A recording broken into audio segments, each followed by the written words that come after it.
The ship came without warning. It did not ask permission, it did not send a message, it simply appeared above the city, massive, silver, and completely silent, like a moon that had decided to move closer. People stopped their cars, their phones dropped from their hands, children pointed at the sky, old men sat down on the sidewalk because their legs stopped working from shock. The ship was so big it blocked the sun. For 3 full minutes, nothing happened. Then a voice came, deep, calm, and everywhere at once, like it was coming from inside every person's chest. We are the Velhari Empire. We do not come for war, we do not come for resources, we come for one thing only. We need a human, a caretaker. The crowd looked at each other. A caretaker, not a soldier, not a president, not a scientist. A caretaker, Commander Rachel Holt of the Earth Defense Unit, stood at the front of the crowd with a radio in her hand. She pressed the button and spoke carefully. What kind of caretaker? The alien voice answered without emotion. A caretaker for the royal princess of the Velhari Empire. She is young. She requires guidance. 15 of our trained royal nannies have already attempted this role. A pause. All 15 have been relieved of duty. Commander Holt pressed her radio again. Relieved of duty? What does that mean exactly? Another pause. Longer this time. Some resigned. Some had to be removed for medical reasons. One file is classified. The crowd stepped back. Every single person took one step backward at the same moment without planning it. Commander Holt did not step back, but her hand tightened on the radio. And you think a human can do this job? We do not know, the alien voice said honestly. But we are willing to try. Nobody volunteered. Of course nobody volunteered. The crowd stood in silence for a long moment, everyone looking at the ground, at their shoes, at anything except the giant silver ship above them. Then a hand went up. Not a soldier's hand, not a scientist's hand, a regular hand, slightly tired, wearing an old brown jacket with a small coffee stain on the sleeve. The hand belonged to a man named Marcus Cole, 41 years old, former schoolteacher, currently working part-time at a hardware store 3 blocks from his apartment, single, no living family. He stood in the back of the crowd and his hand was raised and his face was completely calm. Commander Holt stared at him. Sir, do you understand what you're volunteering for? Marcus nodded slowly. Someone has to. The people around him moved away slightly, like standing too close to him might be dangerous. Commander Holt walked to him. She spoke quietly. 15 trained alien nannies failed. 1 file is classified. Do you understand what classified means in this situation? Marcus looked at her. It means something went very wrong and nobody wants to talk about it. Yes? I understand, he said. He looked up at the ship. I'll go. The inside of the Velhari ship was not what Marcus expected. He expected cold metal and strange machines and blinking lights. Instead, it was warm. The walls were a soft blue color. The floors were smooth and quiet. The air smelled like something between rain and old books. An alien escort walked beside him. Tall, thin, gray skin, 4 fingers on each hand, completely professional. He introduced himself as Saren, the royal household coordinator. I must prepare you, Saren said as they walked. The princess is not a typical child. I figured, Marcus said. She is extremely intelligent. Her verbal processing speed is 4 times above average even for our species. She has a perfect memory. She has already learned 7 languages this year. She learned English specifically 3 days ago. Marcus raised his eyebrows. Why English specifically? Saren paused. We believe she heard we were looking for a human caretaker. She wanted to be able to argue more effectively. Marcus was quiet for a moment. Right, he said. They stopped in front of a large door. Saren turned to Marcus with an expression that was hard to read on an alien face but somehow still looked like concern. The previous caretakers found her difficult. How difficult? Saren chose his words carefully. Nanny 14 cried for 6 hours after her first day. Nanny 7 did not sleep for 3 days. Nanny 3 quit after 40 minutes and has not spoken about the experience since. And Nanny 15? Marcus asked. The classified file? Saren looked at the door. You will meet her now, he said, and opened it. The room was large and filled with books and strange objects and star maps on every wall. In the middle of the room, sitting cross-legged on a silver floor cushion, was a small girl. She was maybe 6 years old by human standards. Her skin was pale silver. Her eyes were large and completely black like two pieces of the night sky. Her hair was white and very still. She was reading a book and did not look up. You're late, she said. Her English was perfect. No accent, no hesitation. Marcus stepped inside. Hello, I'm Marcus. I know who you are, she said, turning a page. Marcus Cole, 41, former educator, currently employed at a hardware supply business. Daughter, deceased, no other living relatives. You volunteered when no one else would. She finally looked up. Her black eyes studied him the way a scientist studies something under glass. Interesting, she said. You don't look afraid. Should I be? Marcus asked. She tilted her head slightly. Everyone else was. What's your name? Marcus asked, even though he already knew. Zara, she said. Princess Zara of the Velhari Empire, first of her line, future ruler of 11 star systems. She paused. You may call me Zara. Marcus nodded. Nice to meet you, Zara. She narrowed her eyes slightly. You're doing the calm voice, the voice adults use when they want children to trust them. Nanny 4 used it. I found it irritating. Marcus sat down on the floor across from her. Not in a chair, not standing above her, on the floor.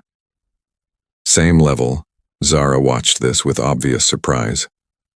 I'm not doing a voice, Marcus said simply. This is just how I talk. She studied him for another long moment. Then she went back to her book. He learned why the nannies failed over the next few hours. Zara did not throw things like a normal, difficult child. She did not scream or cry or refuse to eat. She destroyed people with words. She watched a person for a few minutes, found exactly what made them uncomfortable, and then spoke directly to that thing with perfect calm. No cruelty in her voice. Just truth used like a sharp instrument. She told Saren, who briefly entered the room, that his dedication to protocol was really just fear of making his own decisions. Saren left the room very quickly. Then she turned to Marcus. Your turn, she said. Go ahead, Marcus said. She studied him for a long time, much longer than she had studied Saren. Finally she spoke. You are not afraid of me because you have already lost the most important thing in your life. When a person has nothing left to lose, fear loses its power over them. The room was very quiet. Marcus looked at her steadily. That's true, he said. Zara blinked. She had expected pain, anger, tears, the usual reactions. It doesn't bother you that I said it? She asked. You said something true, Marcus said. True things don't bother me, it's the lies that are harder to sit with. She stared at him. For the first time in the conversation, she had nothing to say. That evening, Marcus made food in the small kitchen attached to Zara's quarters. Scrambled eggs. Simple. Basic. The only thing he could make with what was available. Zara stood in the kitchen doorway watching him with crossed arms. What is that? She asked. Scrambled eggs. It smells like burning failure. Probably, Marcus agreed, not turning around. He put the plate on the table, sat down, started eating. Zara did not move from the doorway. 1 minute passed, 2 minutes, then very slowly, with great dignity, she walked to the table and sat across from him. She looked at the eggs. They appear unpleasant. They are, Marcus said honestly. I'm not a great cook. She picked up the fork with 2 fingers like it might bite her. She took 1 small bite, said absolutely nothing. Took another bite. By the end of dinner, the plate was completely empty. Marcus cleared the table and said nothing about it. Late that night, Marcus heard a sound. Soft, quiet. From the direction of Zara's room, he walked slowly to her door and looked inside. Zara was sitting in the corner of the room in the dark, her knees pulled to her chest. In her hands was a small photograph. The photograph showed a Velhari woman, Tall, silver-skinned, warm eyes, clearly royalty. Clearly the most important person in a young girl's world. Clearly gone, Zara spoke without turning around. The 15th nanny found this photograph, she said quietly. She tried to use it. She told me my mother would be ashamed of my behavior. She thought it would make me obedient. The room was very still. What happened to her? Marcus asked carefully. I made sure she was removed from this ship within the hour, Zara said. I am very good at making things happen when I want to. She finally turned and looked at him. Her large black eyes were dry. She was not crying. She would not cry. But she was a small child, sitting alone in the dark, holding a photograph of her dead mother. Are you going to try something like that, Marcus? She asked. Everyone wants to use something against me, to control me, to make me smaller. Marcus walked to the corner of the room. He sat down on the floor beside her, not too close, not too far. No, he said. Then what are you going to do? She asked. Just sit here, he said. If that's okay. Zara looked at him for a long moment. Then she looked back at the photograph. She did not tell him to leave. Outside the room, in the corridor, a small alien guard leaned toward another and whispered, He won't last the week. The other guard watched through the small window, the human sitting quietly on the floor, the princess holding her photograph, both of them just sitting in the comfortable silence. I don't know, the second guard said slowly. I'm not so sure anymore. Marcus did not sleep that night, not because he was afraid, not because the alien ship made strange sounds, which it did, not because the bed was uncomfortable, which it also was. He did not sleep because he kept thinking about one thing. A tracking device, small, flat, no bigger than a human fingernail, hidden under the pillow of a 6-year-old girl. Someone on this ship had put it there. Someone on this ship was watching her. He sat at the small desk in his room and held the device between 2 fingers and stared at it until the fake ceiling lights slowly brightened to signal morning. Then he put it in his pocket, said nothing to anyone, and went to make breakfast. He was standing in the kitchen when he heard the door open behind him. Zara walked in. She was already dressed, her white hair perfectly still, her expression completely unreadable. She looked at him standing at the stove. Then she looked at the table. Then she looked back at him. You look terrible, she said. Good morning to you too, Marcus said. She sat down at the table with the posture of someone who had been trained since birth to sit correctly, which she had. You didn't sleep, she said. It was not a question. I slept a little. You didn't sleep, she repeated, in exactly the same tone. Marcus put a plate in front of her. Eggs again. He had found something closer to butter this time, so they were slightly less terrible. Zara looked at the plate. You found the Velhari cream substitute. It was in the back of the cabinet. Nanny 8 never looked in the back of the cabinet, Zara said, picking up her fork. She gave up on cooking after day 1 and ordered everything from the ship kitchen. Was it good? It was perfect, Zara said. I hated it. Marcus sat across from her. He looked at her for a moment. Zara, you found the device, she said, not looking up from her plate. The kitchen was very quiet. Marcus reached into his pocket and placed the small flat tracker on the table between them. Zara ate another bite of eggs. I've known about it for 6 days, she said calmly. 6 days, Marcus repeated. I found it on my 3rd night here. I left it where it was. I wanted to see what would happen. I wanted to see who would come for it or who would check its signal. She finally looked up. And I wanted to see what you would do when you found it. Marcus looked at her. You were testing me. I test everyone, she said simply. It is the only way to know who a person actually is. Anyone can be kind when everything is easy. She looked at the device on the table. You found it last night, she said. You did not report it to Saren. You did not confront anyone. You did not wake me up and frighten me. You simply, she paused, stayed. She went back to her eggs. You passed, she said quietly. Marcus looked at the small silver girl eating her breakfast with perfect posture in the middle of an alien ship. while casually discussing the spy device someone had hidden in her room. He thought about his daughter. He thought about how different and how completely the same this was. "Okay," he said. "So who put it there?" Zara almost smiled. Not quite, but almost. "That," she said, "is the interesting question." 1 hour later, Marcus was sitting in a large, cold room facing 7 members of the Royal Council. They were tall, all of them, with long gray robes and expressions that had probably never changed in decades. The one in the center spoke. His name was Counselor Veth, the oldest of them. His voice was like dry paper. "Mr. Cole, the princess must be presented at the Galactic Summit in 29 days. She must appear before representatives of every major empire in this galaxy." Marcus nodded. "She must be calm," Veth continued. "She must be controlled. She must present herself as a worthy future ruler, composed, obedient, royal."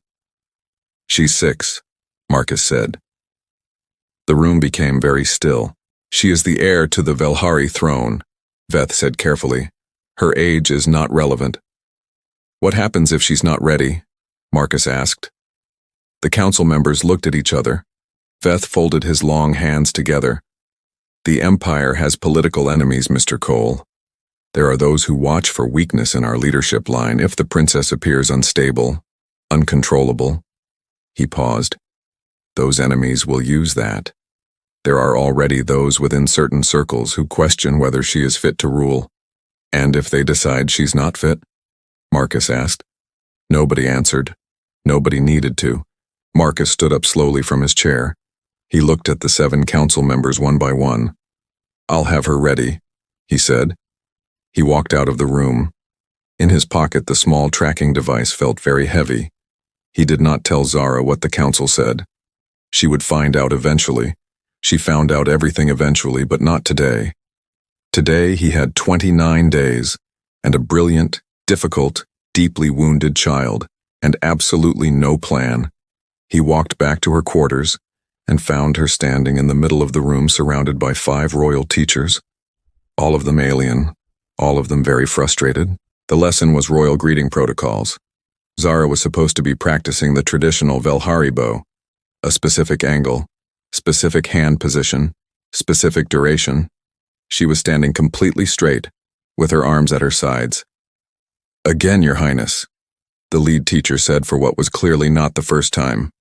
45 degrees, left hand over right. "I know how," Zara said. "Then please demonstrate." "I choose not to." The teacher's jaw moved silently for a moment. Marcus leaned against the doorframe and watched. "Your Highness, this protocol has existed for 300 years, the teacher said. "Every ruler of this empire has performed this greeting." "Yes," Zara said. "And 7 of them were assassinated at formal events while performing it.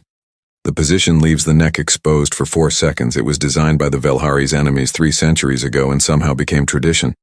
I find that interesting, don't you?" Complete silence. Every teacher in the room looked at each other. The lead teacher turned and walked out. The others followed quickly. Zara looked at Marcus in the doorway.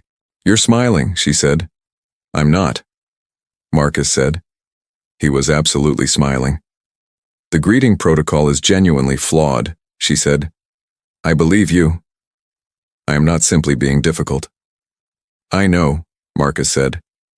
He walked into the room and sat on the floor. Old habit now.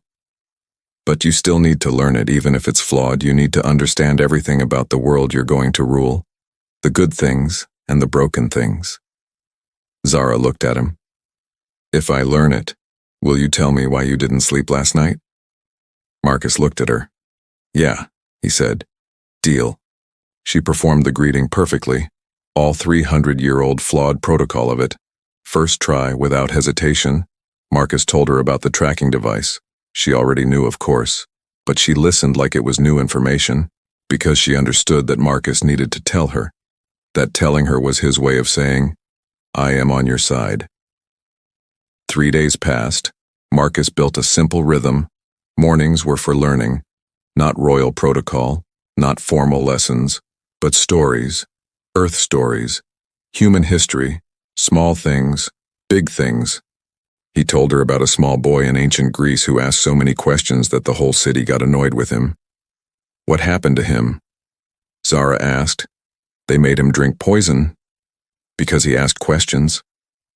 Because the questions made powerful people uncomfortable. Zara was quiet for a moment. I understand that boy, she said softly. I know, Marcus said. His name was Socrates. He's remembered as one of the greatest minds in human history. The people who poisoned him are remembered as cowards. Zara absorbed this. So the questions were worth it. The questions were always worth it. She thought about this for a very long time. On the fourth day, Zara locked him out. Marcus walked to her door in the morning and the door simply did not open. He pressed the panel. Nothing. He knocked. Silence. He stood in the corridor for a moment, then he sat down on the floor with his back against the wall next to her door, and he waited. 2 hours passed. 3 hours. A ship guard walked past and stared at the human sitting on the floor in the corridor. Marcus nodded politely. The guard walked away confused. At hour 4, Saren came rushing down the corridor with a panicked expression. Mr. Cole, there has been a report. The princess told 3 senior guards that you made a disrespectful comment about the late queen. This is an extremely serious accusation. The council is already... She made it up, Marcus said calmly from the floor. Saren stopped. What? She made it up to see what I would do, Marcus said. She's been in there for 4 hours waiting for me to get angry, to bang on the door, to say something that proves I can't be trusted. Saren stared at him. And you're just sitting there? Yep. That's your plan? That's my plan. Saren stood in the corridor for a long moment, looking deeply uncertain about everything. Then he turned and walked away. At hour 5, the door opened. Zara looked down at Marcus sitting on the floor. Her expression was unreadable as always, but her eyes were doing something different. You knew, she said. Yes. And you're not angry? No. Why not? Marcus looked up at her. Because you're not a bad kid. You're a scared kid. And scared kids test people. They push as hard as they can to find out if anyone will actually stay. Zara said nothing. I'm going to stay, Zara. Marcus said simply. You can test me as many times as you need to. She stared at him for a very long time. You're strange, she finally said. You're not the first person to say that. She stepped back from the door. Come inside then, she said. I'll do the greeting protocol again if you want. Marcus stood up slowly, his back aching from an hour on an alien floor. I'd like that, he said. That night Marcus was walking back to his room when he passed a small communications room. The door was slightly open. He heard a voice inside, low, careful, speaking in a language he didn't understand. He stopped. The voice stopped too. He walked on.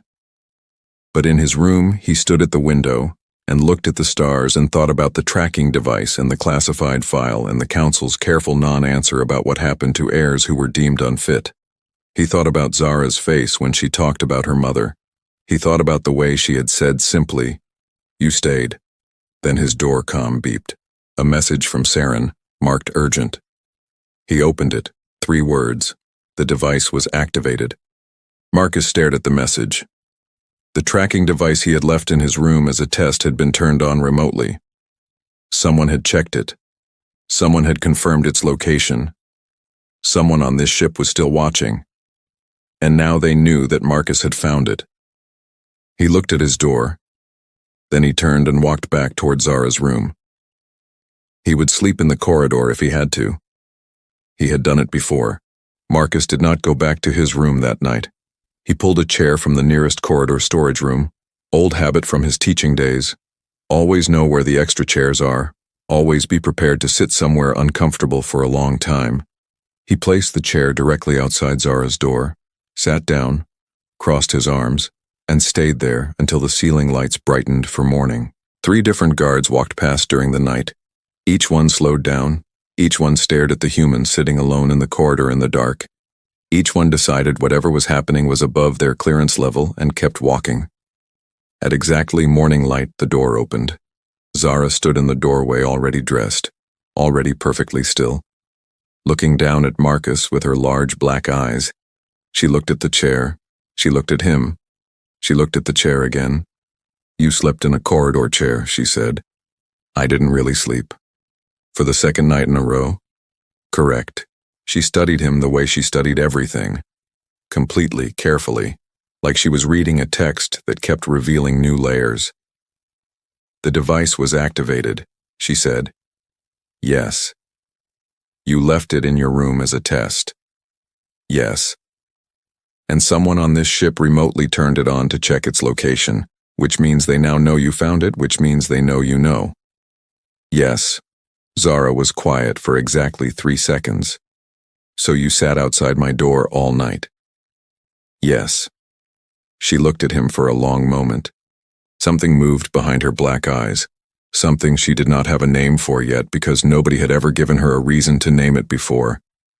She stepped back from the door. "Come in," she said. "I'll make the eggs today." Marcus stood up slowly, every part of his back registering a formal complaint. "You know how to make eggs?" "I watched you do it 4 times, she said, walking to the kitchen. "I have a perfect memory." "Right. They will probably be better than yours." "Probably," Marcus agreed. They were. After breakfast, Marcus sat across from Zara and put everything on the table. Not the tracking device this time. Everything what the council had said. The 26 days remaining. What happened to heirs deemed unfit. The voice he had heard in the communications room. The second activation of the device. He told her all of it. Simply, directly. No softening, no careful words. Zara listened without moving, without expression, her hands flat on the table, her eyes on his face. When he finished, she was quiet for a long time. "You're telling me everything," she said. "Yes. The previous caretakers never told me anything. They thought information would frighten me." "Does it frighten you?" Marcus asked. She considered this honestly. "No," she said. "Ignorance frightens me. Knowing things gives me something to work with." "I know," Marcus said. "That's why I told you." She looked at him across the table. "You want to find who put the device there?" "Yes." "You think I can help?" "I think you're the smartest person on this ship," Marcus said simply. "And I think you've been watching everyone here much longer than I have." Zara was quiet again. Then she said something Marcus did not expect. "I already know who it is." The name was Counselor Davin, not Veth, the oldest one with the dry paper voice who had spoken to Marcus directly. Davin, the quiet one, third from the left, the one who had not spoken a single word during Marcus's council meeting, the one whose eyes had moved the most. "The quiet ones," Zara said, "always the quiet ones." She explained it methodically, the way she explained everything. 3 weeks before Marcus arrived, Davin had changed his corridor route, adding a small deviation that took him past the royal communication room each morning. Unnecessary, inefficient, deliberate. 2 weeks before Marcus arrived, Zara had noticed Davin spending time with a junior staff member named Kale, a young ship technician, nervous, eager to impress, exactly the kind of person a patient manipulator would choose. 1 week before Marcus arrived, the tracking device appeared under her pillow. "Kale placed it," Zara said. "He has access to my quarters for maintenance. Davin sent him." "How long have you known this?" Marcus asked. "Since day 4. "Zara, I was waiting," she said. "Waiting for the right moment. Waiting to understand what Davin actually wanted before I moved against him. An enemy you understand is manageable. An enemy you don't understand is dangerous." Marcus leaned back in his chair and looked at the ceiling. "You're 6 years old. I am aware. This is not normal 6-year-old behavior." "No," she agreed. "It is not." She said it without pride, without sadness, just as a simple fact about the particular strange shape her life had taken. Marcus looked back at her. "What does Davin want?" Zara's expression shifted just slightly, a tightening around her eyes. Davin has a nephew, she said. His name is Prael, he is 17, educated, trained, and next in the bloodline after me. The room was very quiet. If I am removed before the summit, Zara said carefully, Prael becomes heir, Davin becomes the most powerful person in the Empire. Marcus looked at her. Removed, he said. What does removed mean in this situation? Zara met his eyes. She did not answer. She did not need to. Marcus spent the rest of that morning walking the ship, not rushing, not looking suspicious, just walking. The way he used to walk the school hallways between classes, hands in pockets, nodding at people, completely unremarkable. He found Kale in the lower maintenance level, a young alien, barely older than a teenager by any species standards. Thin, quick eyes, the look of someone who had made a mistake and was waiting for it to find him. Marcus sat down next to him on a storage bench. Did not introduce himself, did not threaten him, just sat there. After 30 seconds, Kale said, I know who you are. I know, Marcus said. Another silence. I didn't know what it was for, Kale said quietly. He told me it was a standard monitoring device for security. He told me all caretakers were monitored. Did you believe him? Kale looked at his hands. I wanted to, he said. He's a senior counselor. He told me I was doing important work, that I was helping the Empire. Marcus nodded slowly. How old are you? He asked. 19 cycles. What's that in human years?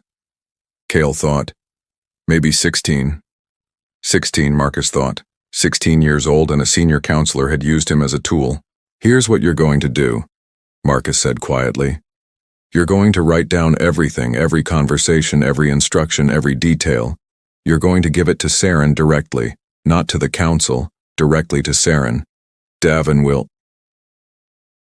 be too busy to worry about you, Marcus said. I promise. Kale looked at him for a long moment. Why are you helping me? He asked. I put the device in her room. Because you're 16, and someone used you, Marcus said. That's not the same as being the enemy. He stood up. Write it down, he said, today. He told Zara his plan that afternoon. She listened, then said, That's very simple. Yes, almost too simple. The best traps usually are, Marcus said. I've noticed that very intelligent people expect complicated plans. They look for the complicated thing and they miss the simple thing right in front of them. Zara considered this. You're going to use Davin's own confidence against him.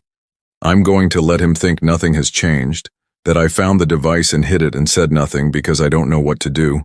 Davin thinks I'm just a human, a caretaker, out of his depth on an alien ship.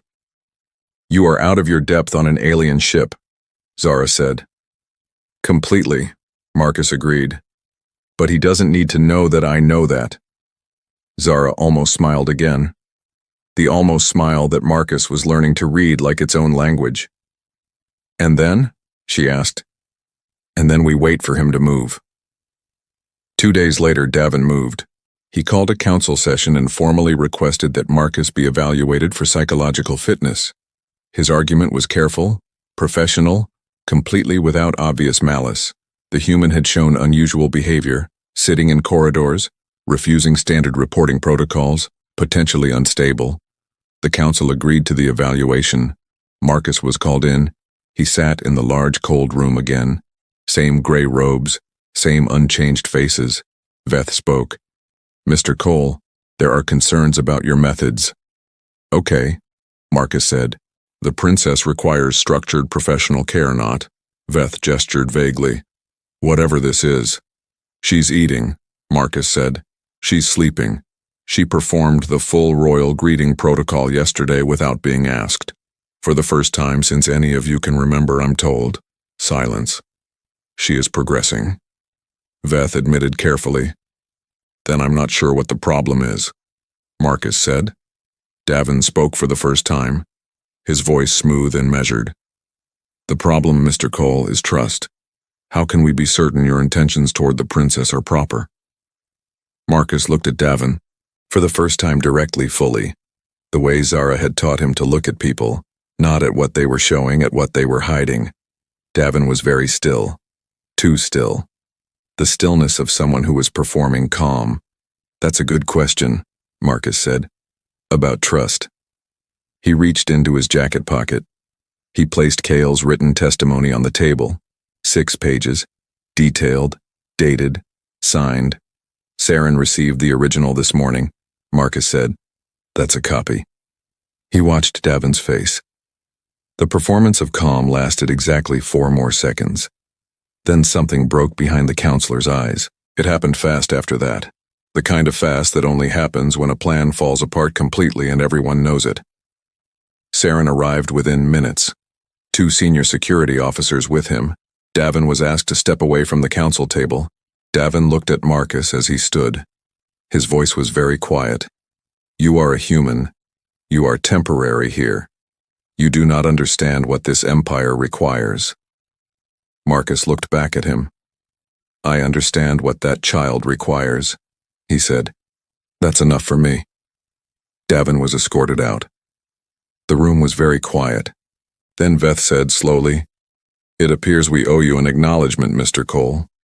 You don't, Marcus said, standing up. But there's something you should know. He looked at the remaining council members. Before he left, Davin said one thing. He said he was not working alone. The council chamber went very cold. The summit is in 20 days, Marcus said, and there is still someone on this ship I haven't found yet. He walked to the door. So if you'll excuse me, he said, I have work to do. That night, Zara was sitting at her desk when Marcus knocked. She did not look up from her book. Did it work? She asked. Davin is gone. Good, she said, turning a page. Then quietly, Thank you. Marcus leaned in the doorway. There's still someone else, he said. I know. The summit is 20 days away. I know. Are you scared? She was quiet for a moment, longer than usual. Yes, she said very softly, the most honest single word Marcus had ever heard her speak. Me too, he said. She looked up at that. Humans are strange, she said. You admit fear like it's nothing. Fear isn't the problem, Marcus said. What you do while you're afraid, that's the thing that matters. Zara looked at him for a long time, then she closed her book. Sit down, she said. Tell me more about the questions, man. Socrates. The one they poisoned, yes. Tell me more about him. Marcus sat on the floor. Old habit. And outside in the stars, the summit grew 20 days closer, and somewhere on the ship a second shadow was still waiting. And a small silver girl sat cross-legged listening to stories about brave and foolish humans who asked questions until the world had no choice but to change. The night before the summit, nobody slept. Not Marcus, not Zara, not the 300 senior staff preparing the ship's grand hall for the most important political gathering in the galaxy. Marcus sat at his small desk and looked at a blank piece of paper for a long time. He had a habit from his teaching days. Whenever something felt too large, too complicated, too heavy to carry all at once, he would write down the smallest possible version of the problem. He picked up a pen. He wrote 4 words, Keep Zara safe today. He looked at the paper, then he folded it, put it in his jacket pocket next to his heart. Old teacher habit. Keep the important things close. He stood up, rolled his shoulders, took a long breath.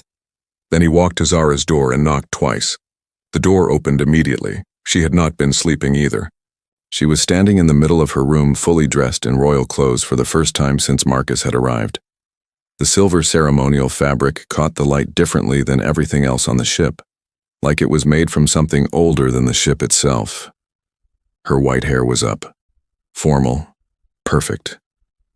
She looked like exactly what she was, the future queen of 11 star systems, and she looked absolutely terrified. She would never say that word, Marcus knew. She would never use it about herself. But he had learned her face the way he had once learned his daughter's face. Every small signal, every hidden thing. He said nothing about it. Instead, he looked at her and said simply, You look like a queen. Zara straightened slightly. I am a queen, she said. Technically not yet, but close enough. Close enough, Marcus agreed. She looked at him, her black eyes steady. Are you ready?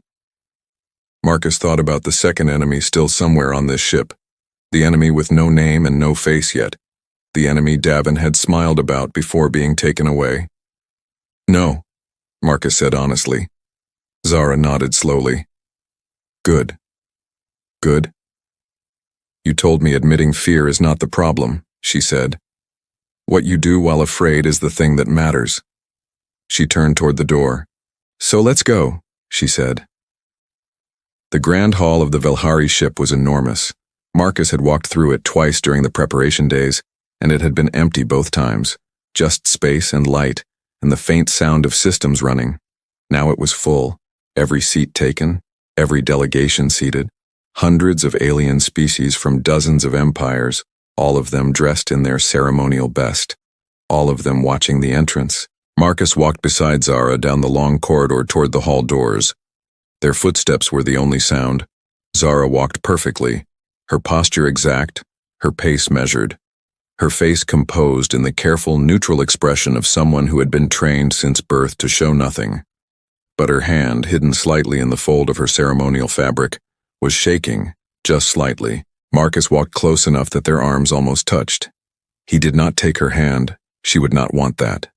Not here, not in front of everyone, but he was close enough that she could feel him there. The doors opened. The hall went completely silent.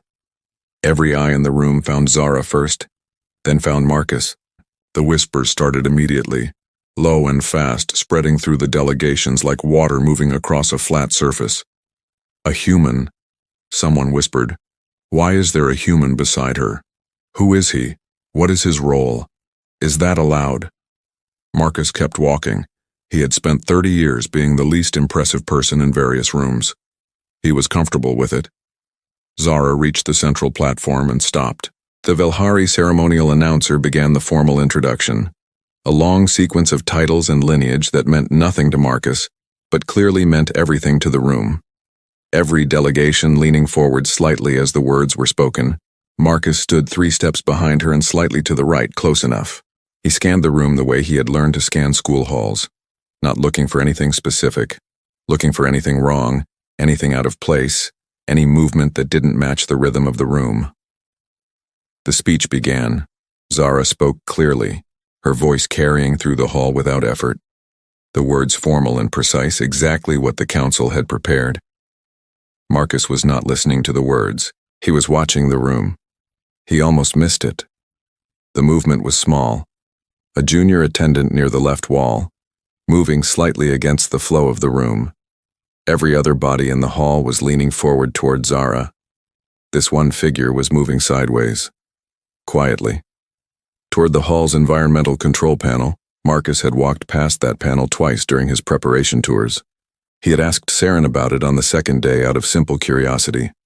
Old teacher habit, know the room, the panel controlled atmospheric pressure, temperature, air composition, not dangerous by itself, unless someone changed the settings for a specific species. Unless someone adjusted the air composition for a room full of dozens of different species who all breathed slightly different mixes, Marcus was already moving before the thought finished forming. He did not run. Running would cause panic. Panic in a room full of alien dignitaries would be its own disaster. He walked fast, smooth, with the deliberate, unhurried purpose of someone who was exactly where they were supposed to be going. The figure reached the panel, fingers moving. Marcus put his hand over theirs. Simply, firmly, without violence. The figure froze. Marcus leaned close and said very quietly, "Don't." The figure turned. It was one of the Royal Council members, not Davin, a different one, a woman named Sarah, who had sat in the back row during Marcus's evaluation, who had voted to keep him, who had seemed sympathetic, always the ones who seemed sympathetic, Marcus thought. Her eyes were very cold. "You are a human," she said quietly. "You have no authority here." "You're right," Marcus said, his hand still over hers on the panel. "I have no authority. I'm just a man standing between you and a very bad decision. Move. No. She looked at him, calculating, measuring, deciding. Then she made her mistake. She tried to pull her hand away and reach the panel with her other hand. Marcus stepped fully in front of the panel, blocking it with his body. She stepped back. She looked past him toward the platform where Zara was still speaking. This changes nothing, Sarah said quietly. The Empire needs strong leadership, not a child, not a human babysitter. The Empire needs her, Marcus said, and she's doing fine without your help. Sarah looked at him one final time. Then two of Saren's security officers appeared at her shoulder. They had been watching, they had seen everything. She went with them quietly, the way people go when they know the game is finished. Marcus turned back to the platform. Zara was still speaking. She had not stopped, had not looked over, had not shown anything to the watching hall. But her eyes found Marcus as he walked back to his position. They held for exactly 1 second. He gave one small nod. She gave nothing back visibly, but her voice got stronger. The speech ended. The hall held its silence for exactly 3 seconds. Then something unexpected happened. One delegation began to clap, a human gesture that somehow had spread to other species over centuries of contact. Others joined, then more. Then the sound filled the entire hall.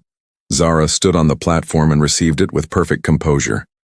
Then the galactic speaker, an ancient alien who had presided over 40 years of summits, rose from his seat. This was not in the program. The room went quiet again. We would hear more from the princess, he said simply. The council exchanged looks. This was unprecedented, unplanned, uncontrolled. Zara looked at them, then she looked at the speaker. What would you like to know? She asked. Tell us. The speaker said, what kind of ruler you intend to be. The council held its breath. Marcus held his breath. Zara was quiet for exactly 5 seconds. Then she spoke. Not from the prepared script, not from training, from somewhere much quieter and much truer. My mother was a great queen, she said. She ruled with intelligence and she ruled with strength, and every person in this room respected her. I am not my mother yet.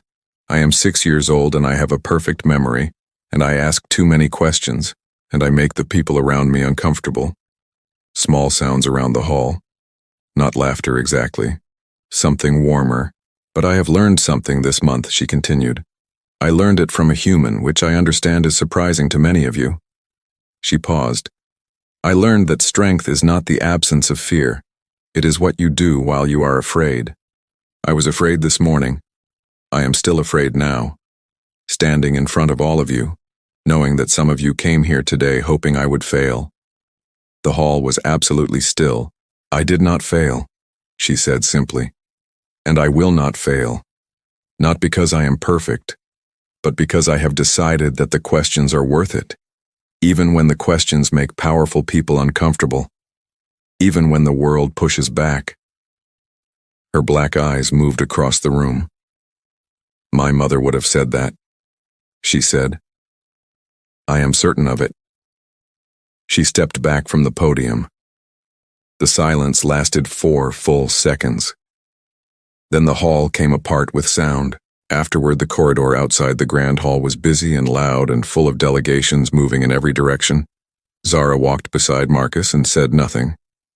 She had been speaking for 2 hours, between the formal speech and the questions that followed. 2 hours of standing in front of the most powerful gathering in the galaxy and not breaking once. Now she was very quiet. Marcus matched her pace. They walked until the noise faded and they were in a quieter part of the ship. Then Zara stopped. She looked up at the ceiling for a moment. I was afraid the whole time, she said. I know. Could you tell? Only because I know you. She looked at him. No one else could tell. No one else could tell. She nodded slowly, processing, filing it away in that perfect memory of hers. Then Saren appeared at the end of the corridor, walking quickly toward them, his expression doing the thing where it tried to be professional and kept failing. Your Highness, he said, slightly breathless. The council wishes to meet. Also, 3 delegations have requested private audiences. Also, the galactic speaker has sent a personal commendation which is, he paused, extremely unusual. Tell them an hour, Zara said. I need an hour first. Saren nodded and turned back. Zara looked at Marcus. Come on, she said. You can make eggs. The council found Marcus 2 hours later. Veth approached him in the corridor outside the kitchen with the full formal weight of his 300-year-old robes. Mr. Cole, he said, the Royal Council wishes to formally acknowledge your service. You have fulfilled your obligation beyond any reasonable expectation. Marcus nodded. Your passage back to Earth has been arranged, Veth continued. You will be compensated generously. You have our deepest gratitude. Marcus looked at him. Okay, he said. He started walking back toward the kitchen. Veth blinked. That is all. You may begin preparing for departure. Sure, Marcus said, still walking. He stepped back into the kitchen. Zara was sitting at the table. She had heard everything. Of course she had heard everything. Perfect memory meant perfect hearing, too. She was looking at the table. They want you to leave, she said. Yes. Are you going to? Marcus sat down across from her. He was quiet for a moment. What do you want? He asked. She looked up at him. For the first time in all the weeks since a tired man in an old jacket had raised his hand in a crowd. For the first time since eggs and corridor floors and tracking devices and Socrates. For the first time in what Marcus suspected was a very long time before any of that, Zara looked like exactly what she was. A small child who had been carrying something much too heavy for much too long. I want you to stay, she said. Simply, quietly, without condition or calculation or any of the careful armor she wore everywhere else, just the truth. Marcus nodded. He walked back to Veth in the corridor. The old counselor looked up with practiced patience. I'm staying, Marcus said. Veth opened his mouth. She asked me to. Marcus said, and I said yes. Mr. Cole, this is highly irregular. You are a human. There is no precedent for... The kitchen door opened. Zara walked out. She stood beside Marcus and looked at Veth with the full weight of everything she had just demonstrated in front of 400 alien delegations. I am the future queen of this empire, she said. First of my line, future ruler of 11 star systems. She looked at Veth. He stays. Veth looked at Marcus. Marcus looked at Veth. She's not wrong, Marcus said. Veth closed his mouth, looked at the ceiling briefly, then gave the small, formal Velhari bow. As you wish, Your Highness. That night Marcus sat at the window in his room. The same stars he had watched from his apartment on Earth, from his daughter's hospital room, from the crowd where he had raised his hand when everyone else stepped back. Same stars, different window. He took the folded piece of paper from his jacket pocket, unfolded it. Keep Zara safe today. He looked at it for a long moment. Then he smiled. A knock at the door. He opened it. Zara stood in the corridor in her non-royal clothes, her white hair down, a book under her arm. I can't sleep, she said. Me neither. Tell me another human story. Marcus stepped back from the door. Come in. She walked past him and sat on the floor, cross-legged like she owned the place, which Marcus supposed she basically did. He sat across from her. Old habit. Same level. And outside the window 11 star systems turned slowly in the dark. And a small silver girl leaned forward to hear about all the strange and stubborn and wonderful things that humans did when they decided something mattered. And a tired man in an old jacket told her every single one. The end.